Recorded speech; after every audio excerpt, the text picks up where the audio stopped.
નમસ્કાર દર્શક મિત્રો, આપણી આ ચેનલમાં આપનું હાર્દિક સ્વાગત છે। તો મિત્રો, ફોરેસ્ટ પરીક્ષા આપી હોય તેવા ઉમેદવાર મિત્રો પરિણામની રાહ જોઈને બેઠા છે।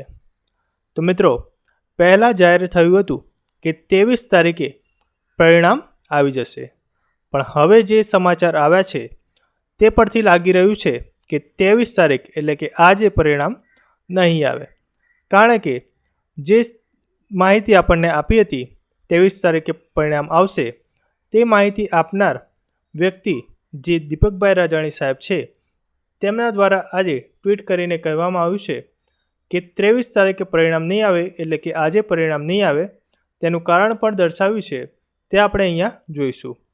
તો મિત્રો, તે પહેલાં જો તમે આપણી આ ચેનલને સબસ્ક્રાઈબ ન કરી હોય તો સબસ્ક્રાઈબ કરી લેજો, કારણ કે આ જ પ્રકારની માહિતી આપણે અહીંયા મૂકતા રહીએ છીએ।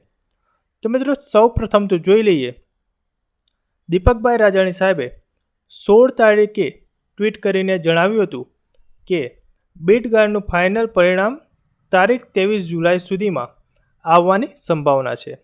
ત્યારબાદ કહ્યું હતું કે ઓક્ટોબરમાં લેવાશે ગ્રાઉન્ડ ટેસ્ટ। ત્યારબાદ તેમણે એમ પણ કહ્યું હતું કે ટૂંક સમયમાં વન મંત્રી મુળુભાઈ બેરા બેઠક બોલાવી ગ્રાઉન્ડ ટેસ્ટની પરીક્ષાને આખરી ઓપ આપશે। તો મિત્રો, આ 16 તારીખનું ટ્વીટ છે, તેમાં જણાવ્યું હતું કે 23 જુલાઈ સુધી પરિણામ આવી જશે, પણ હવે જે ટ્વીટ કરી છે તેમાં જણાવ્યું છે કે 23 તારીખે પરિણામ નહીં આવે। કારણ આપણે જોઈ લઈએ। તો મિત્રો, દીપકભાઈ રાજાણી સાહેબે ટ્વીટ કરીને જણાવ્યું છે કે બીટ ગાર્ડના પરિણામમાં હજુ પણ થશે વિલંબ। ફાઇનલ આન્સર કી જાહેર થયા પછી પણ 35 સવાલો પર ઓબ્જેક્શન ઊભા થયા છે। તો મિત્રો, હજી પણ 35 સવાલો પર ઓબ્જેક્શન ઊભા છે।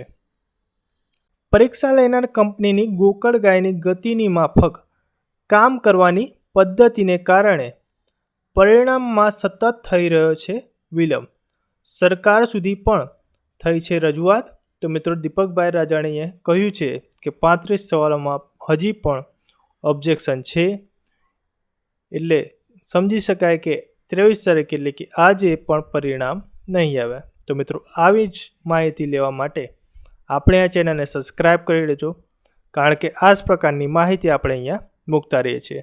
અને હજુ પણ આપણા વિડીયોને લાઇક ન કરી હોય તો લાઇક કરવાનું ભૂલતા નહીં।